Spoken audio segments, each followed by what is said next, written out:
Assalamualaikum warahmatullahi wabarakatuh. Teman-teman, kita ketemu lagi di podcast episode yang kedua. Sudah cukup lama kita tidak ketemu di podcast. Nah, kali ini saya akan ngebahas kupas tuntas lagi mengenai perjuangan untuk membangun Bujang Group Indonesia. Siapa orangnya? Check it out!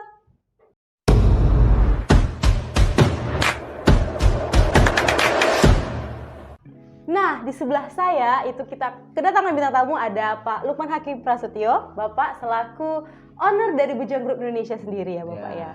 Oke, sebelumnya Bapak, sebelum kita ngebahas mengenai perjuangan kita ngebahas mengenai membangun Bujang Group Indonesia gitu kan.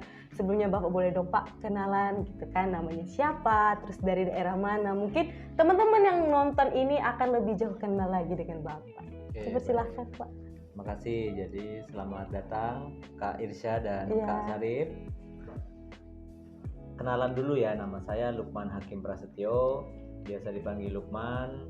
Sekarang usianya 30 plus. Terus kerjaannya ya kayak gini ya, setiap hari ke kantor, pulang, terus ke sana ke sini ya serabutan lah masih ya. Jadi semua dikerjain, bukan freelance, serabutan ya. Jadi jabatan saya dicantumkan CEO, Chief Everything Officer. Jadi masih apa-apa diurus gitu. Jadi masih sana sini. Alhamdulillah banyak kesibukan. Alhamdulillah. Kayak gitu. Oke. Mungkin kalau kita buat deadline-nya mungkin kayaknya sibuk kemana-mana gitu ya Pak ya? Iya, menyibukkan diri lah biar kelihatan kayak orang kerja kan. Oke. Nggak kelihatan kayak pengangguran. Iya di benar. tetangga gitu Iya, kan. nanti orang bingung kali ya Pak, kok banyak duit ini di rumah terus gitu ya Pak. Jangan-jangan lihara nih. Oke, Bapak kalau boleh tahu aslinya dari mana Pak? Ini kan Bujang Group sendiri, ini kan dari Pontianak ya Pak ya kan. Nah, kalau dari Bapaknya sendiri itu dari Pontianak atau gimana? Oh, kalau saya kelahirannya itu di Lampung. Orang tua sebenarnya asli dari Jogja sama Kebumen. Terus abis lahir di Lampung, saya merantau ke Jakarta usia 3 tahun. Terus ikut lagi orang tua ke Tangerang. Terus pindah lagi ke ke Kebumen. Terus pindah lagi ke Pontianak. Dapat istri, alhamdulillah di Pontianak, orang Sanggau. Jadi karena tumbuh besar di sini, jadi sekarang saya udah jadi orang Pontianak. KTP-nya orang Pontianak. Oh, KTP-nya udah orang Pontianak ya Pak ya. Berarti malah kalau ke Lampung cuma liburan aja ya Pak ya kayak gitu. Iya betul, nengok-nengok saudara. Nengok-nengok saudara. Pasti ya Pak ya udah bahasa Pontianaknya ya Pak. Sikit-sikit. Oh sikit-sikit, oke. Oke Pak, kita ngebahas tadi balik lagi dengan tujuannya adalah kita ngebahas proses Bapak ngebangun yang namanya Bujang Group Indonesia gitu ya Pak ya. Nah kalau boleh tahu Pak, sebelumnya nih Pak, Bapak pas kecil tuh pernah nggak sih Pak punya cita-cita untuk ngebangun sebuah usaha atau sebuah perusahaan gitu? Apa sejalan dengan cita-cita Bapak dari kecil? Cita-cita ya. Namanya anak kecil ya, kalau dulu cita-citanya itu cuma pengen punya mobil. Jadi dulu tuh saya di kampung kan di Lampung ya, kita hidup di daerah agak-agak susah gitu kan, daerah-daerah tandus gitulah. Nah kita tuh kalau ngeliat mobil tuh senang. Ada mobil lewat jalan kampung tuh langsung pada dikejar, wah mobil kayaknya sesuatu yang mewah sekali gitu. Walaupun mobil kotak zaman dulu, mobil kijang gitu ya. Tapi itu dulu yang memotivasi saya tuh cuma pengen gimana sih rasanya ya punya mobil gitu ya. Karena rumah saya kan jelek gitu ya, geribik, bolong-bolong gitu. Jadi cuma sesimpel itu aja sih.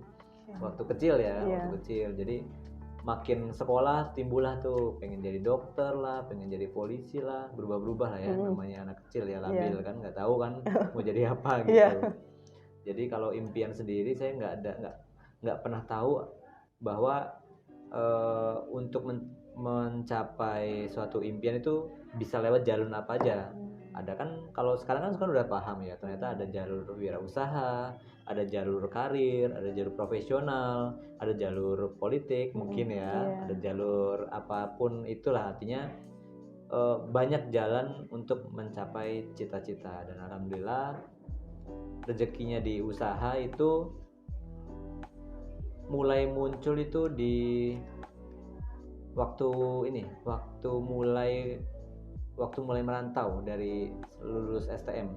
Jadi saya lulus STM, selesai lulus STM barulah tuh kan merantau ke Jakarta. Nah saat itu keliling-keliling Jakarta ngeliat-liat, oh kayaknya jadi pengusaha mantep nih. Nah, gitu. Jadi muncul apa cita-cita berwirausaha itu sejak lulus STM. Dari situ sebelumnya nggak pernah kepikiran jadi pengusaha, jadi apa gitu, nggak ngerti lah. Oh, nggak ngerti ya, Pak? Orang tua dulu sebenarnya wirausaha. Orang tua saya itu mama jualan nasi. Jadi kita tinggal dari kampung pindah ke agak kota sedikit, itu di deket pabrik-pabrik, itu wilayah pabrik. Jadi mama jualan nasi di deket area pabrik. Kayak sarapan gitu ya, Pak ya? Ya betul, sarapan sama makan siang aja. Oke.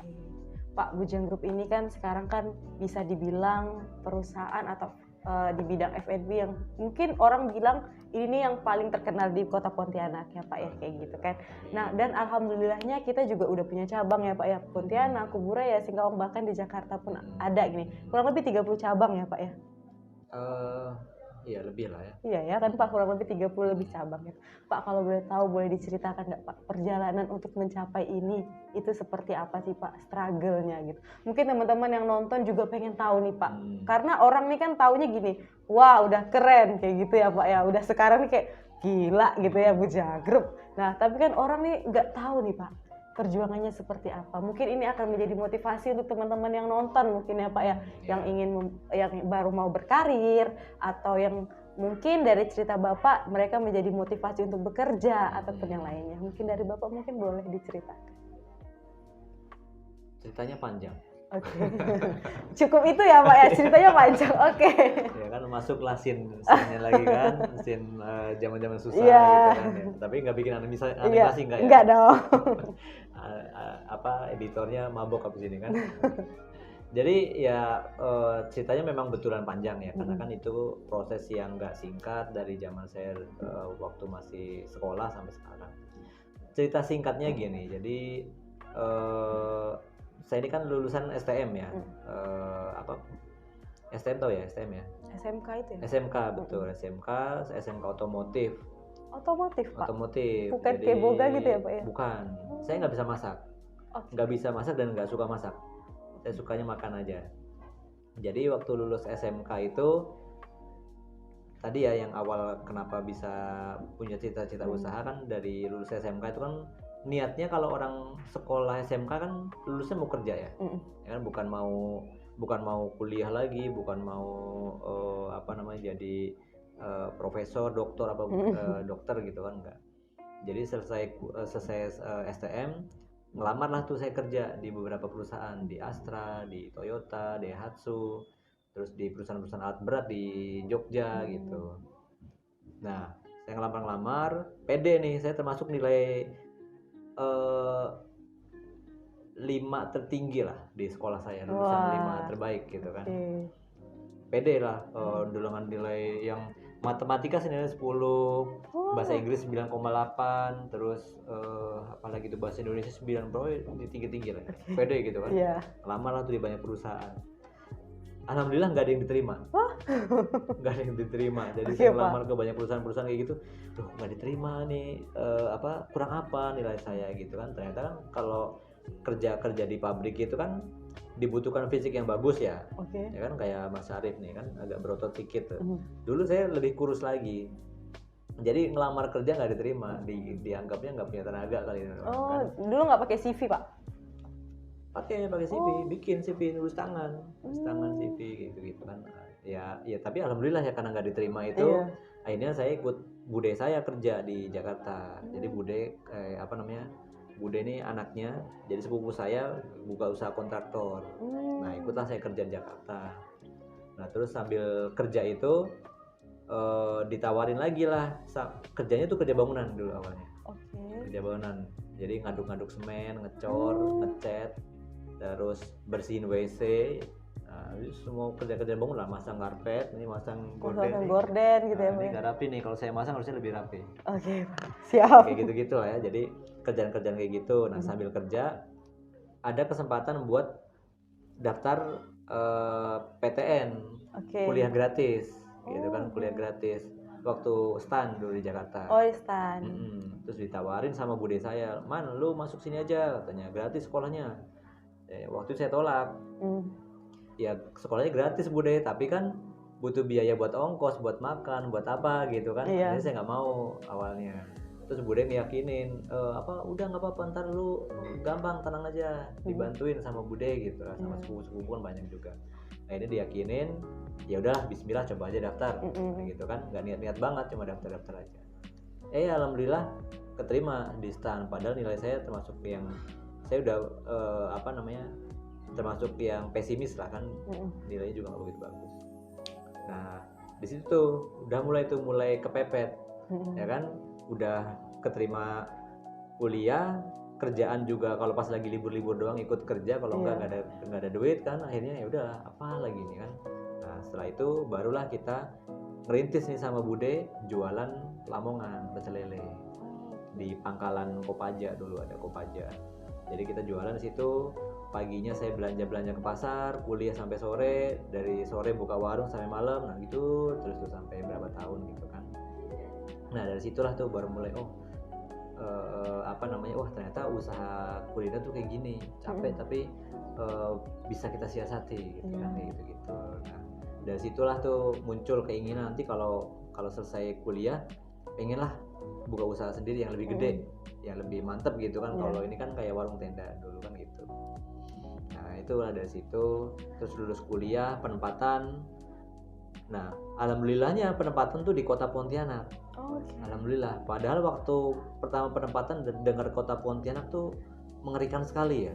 Sampai sekarang pun kalau browsing Google cari kota Pontianak tuh yang keluar tuh gambar kuntilanak, gambar orang Dayak, orang nggak pakai baju gitu kan. Nah, jadi waktu itu serem. Tapi ternyata alhamdulillah ya, dibalik kesereman itu ternyata malah justru ketemu jodohnya di sini, ketemu rezekinya di sini gitu ya. Nah singkat cerita, penempatan kerja di Pontianak, nyari-nyari lokasi, bukalah. Awalnya tuh dulu nggak langsung Bebek Bujang, awalnya itu apa ya namanya, Bakmi Halim. Bakmi Halim tahun 2011 awal tuh Maret. Nah setelah itu ya cerita susahnya panjang lah. Pokoknya awal-awal tuh susah sekali kita buka usaha, sepi, kita coba inovasi. Saya banyak dibantu teman waktu itu. Jadi kalau pas lagi istirahat siang, teman-teman saya paksa datang ke warung, ya biar warungnya kelihatan rame kan gitu kan. Biar kelihatan rame, kelihatan ada orang, biar orang tuh tertarik gitu kan. Tekun sekali, pagi sama kayak waktu dulu masih kuliah, pagi belanja ke pasar, terus habis itu nyiang ayam, nyiang ikan, terus habis itu nanti kerja sampai sore. Siangnya juga masih ke warung lagi, ngecek warung, bantu warung. Sorenya datang lagi ke warung lagi, pulang kerja sampai tengah malam gitu terus selama bertahun-tahun ya, 2 tahun lebih lagi gitu terus. Nah alhamdulillah dengan akibat ini ya, karena kita kerja keras, kita kerja total, alhamdulillah warungnya itu bangkrut. Jadi 2 tahun lah, kurang lebih 2 tahun setengah itu bangkrut. Warung pertamanya, ganti lagi warung soto, ganti lagi warung mie kopiok, nggak naik juga. Nah akhirnya barulah tuh ada ide dari teman, coba buka warung bebek di sini. Belum ada warung bebek yang asli dari sini, yang ada tuh warung bebek bapak-bapak dari luar kota, franchise gitu kan, dan itu rame banget. Oh ya udah boleh lah, akhirnya bukalah bebek. Nah karena kita ngeliat peluang pasar itu kan, nah, alhamdulillah buka bebek ya sama juga, nggak naik juga, masih bangkrut juga. Artinya untuk biaya perpanjang kontrak tuh masih ngambil dari uang gaji gitu terus lah akhirnya. Tapi alhamdulillah di tahun-tahun ketiga itu udah mulai bagus tuh omsetnya, udah mulai pakpok lah ya, mulai balik modal. Yang sebelumnya kan ditalangin terus. Nah dari bebek bejo itu, awalnya bebek bejo yang mulai naiknya, bebek bejo berkembang, buka bebek bujang, buka warung bale-bale dan seterusnya sampai sekarang alhamdulillah udah ada berapa brand kita ya? 9 brand ya? 9 brand, dan mau nambah lagi ya insya Allah. Iya kan nggak capek-capek ya nambah brand. Kalian yang capek kan? Enggak. Ya alhamdulillah udah 30 lebih cabang ya sampai sekarang. Ya itu perjuangannya awalnya kayak gitu. Gitu. Panjang ya ceritanya. Ya. Ini sebenarnya masih panjang lagi, cuma ini ya durasi ya, kita Ya. ada durasi di sini. Berarti benar kata orangnya Pak, kalau udah minum air kapuas tuh rasa tak mau balik lagi ya Pak. Betul, nggak mau balik lagi nih, gitu nih. Kebanyakan saya kelelep di air kapuas sebenarnya sih. Oke. Berarti udah pernah Bukan mencoba minum. untuk jatuh dari jembatan yang sliding gitu ya Pak? Oh nggak pernah ya Pak? Aduh bahaya, makan buaya ntar saya. Kalau kata orang Pontianak tuh bukan buaya Pak, tapi Apa? puake. Oh puake, oh yang kulu kile itu ya. Iya, puake dia. Oke Pak, tadi kan Bapak bilang umur Bapak tadi 30 plus ya Pak ya. Itu kan masih terbilang sangat muda ya Pak ya. Anak berapa Pak? Anak baru 3. Istri? Istri baru 1. Alhamdulillah 1 ya Pak ya. Nah jadi kan mancing dia kamu ya. Jadi kan ketika kita di usia masih muda, tadi Bapak sudah bilang perjalanan Bapak cukup panjang, udah beberapa brand yang alhamdulillahnya diganti dengan brand lain. Kalau boleh tahu Pak, tantangan terbesar apa yang udah Bapak jalani sampai saat ini? Tantangan terbesar ya tergantung levelnya ya. Kalau level awal waktu awal mulai usaha, tantangan terbesarnya ya pasti ada yang lebih tinggi dari awalnya sih sebenarnya keuangan ya. Kalau pas lagi kita lihat kan bangkrut. Akhirnya dari keuangan itu yang menjadikan kita nih ragu sama diri sendiri. Karena kita usaha awalnya buka mie bangkrut, bakso bangkrut, soto bangkrut. Kan akhirnya kan kita mempertanyakan ke diri sendiri. Jangan-jangan emang saya ini nggak bakat usaha. Jangan-jangan saya ini emang nggak ditadikan untuk ini gitu kan. Nah itu tantangan terbesarnya waktu awal-awal ngerintis itu. Kita sampai ke meragukan diri sendiri. Kita sampai ke mau melupakan impian-impian kita ya gitu kan. Impian kita banyak. Nah itu sih tantangan terbesarnya waktu awal-awal ngerintis. Nah kalau sekarang tantangannya ya udah levelnya udah beda lagi ya. Berarti kan kalau sekarang ini tantangannya adalah gimana kita bisa terus stay relevan di tengah persaingan bisnis sekarang. Kan udah mulai banyak nih rumah makan yang lain yang juga modalnya nggak sedikit, terus dia masanya juga nggak sedikit gitu. Artinya kita harus bisa terus-terusan berkompetisi sama mereka. Tantangan sekarang yaitu di tengah saya ini udah nggak muda lagi, makin lama kan makin tua nih. Nah udah 35 kan, bentar lagi 40, udah angka 4. Ya kan? Tantangannya nanti kan ketika kita udah semakin tua, kita nih udah males ngikutin perkembangan zaman. Nah itulah makanya saya butuh anak-anak muda kayak kalian ini buat menjaga Bujang Group ini supaya stay relevan.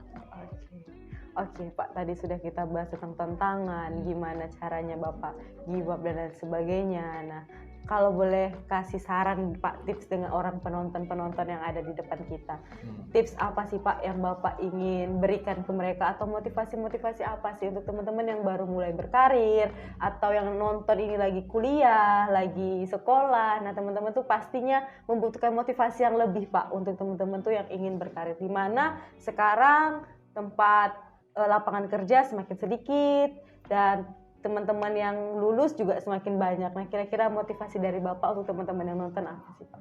Oke baik. Kalau saya bukan motivator ya, jadi saya nggak bisa memotivasi. Saya cuma bisa menyampaikan fakta brutal. Fakta brutal. Faktanya adalah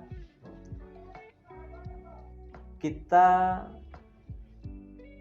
kebanyakan anak-anak yang baru lulus, baru mau mulai merintis usaha atau baru lulus kuliah, baru lulus sekolah gitu. Anak-anak zaman sekarang nih banyak yang terlalu idealis, mau mengejar apa tuh kalian bilang tuh passion ya di awal-awal. Passion saya ini, saya nggak mau kerja yang kayak gini-gini, yang berat-berat kayak gini. Saya maunya passion saya usaha. Itu yang menurut saya harus diwaspadai ya teman-teman. Jadi artinya apapun peluang yang ada di depan mata ya dicoba aja. Passion itu ibaratnya hasil akhir, bukan di awal, bukan dijadikan standar awal gitu. Jadi apapun yang ada di depan mata ya kita coba aja. nggak harus selalu usaha. Tadi saya bilang banyak cara untuk kita mendapatkan rezeki. Kerja itu sesuatu yang mulia, kita juga bisa dapat pengalaman dari situ. Terus usaha juga bagus selama kita siap dengan fakta brutalnya. Karena banyak sekarang ini orang-orang usaha tuh anget-anget burung ya, jadi awalnya semangat, terus di tengah jalan loyo, males, akhirnya malah banyak menguras modal, bangkrut, menyisakan hutang, nyusahin orang lain dan sebagainya. Ini juga harus diwaspadai. Tapi artinya usaha ini sesuatu yang bagus selama punya tekad yang kuat dan punya punya backup lah ya. Backupnya dalam bentuk bisa jadi dari dukungan orang tua, dukungan orang sekitar, atau kita juga punya tabungan yang cukup gitu. Jangan sampai kita merugikan orang lain.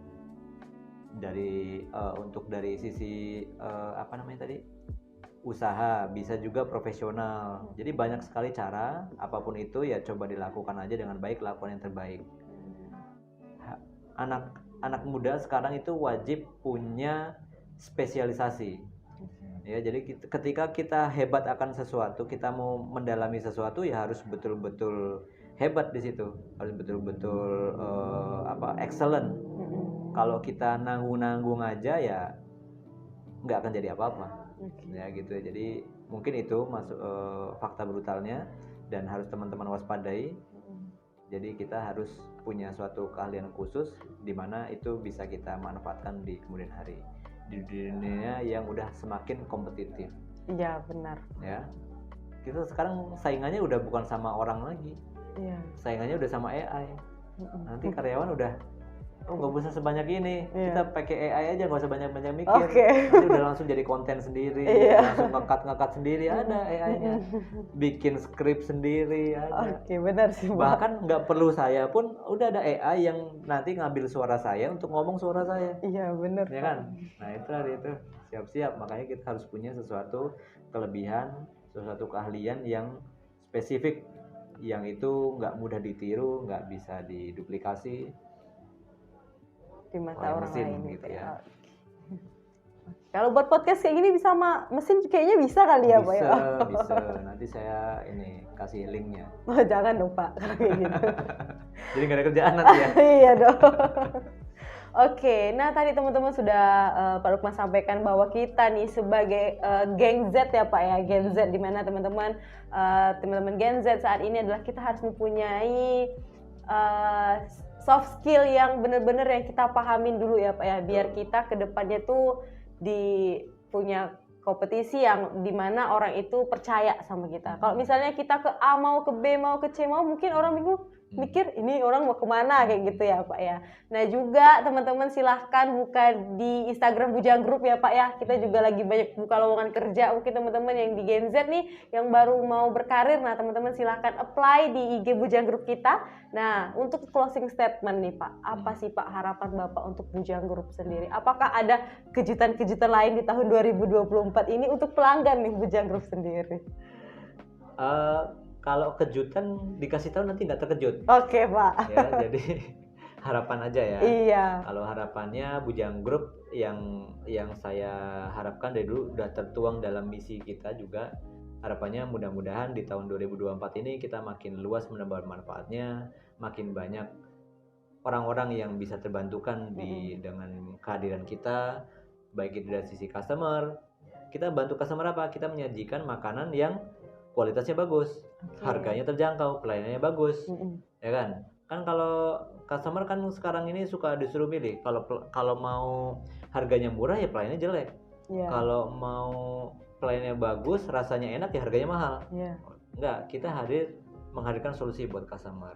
Kita kasih harganya terjangkau, pelayanannya bagus, makanan berkualitas. Nah, itu kan kita bermanfaat buat customer. Nomor satu itu dulu. Yang kedua, kita bisa bermanfaat buat karyawan-karyawan kita. Mudah-mudahan makin banyak lagi. Jadi harapan saya juga karyawan bertumbuh dari sisi finansial, bertumbuh dari sisi pengetahuan, bertumbuh dari sisi spiritual. Jadi kita juga pengen semuanya itu bertumbuh semua.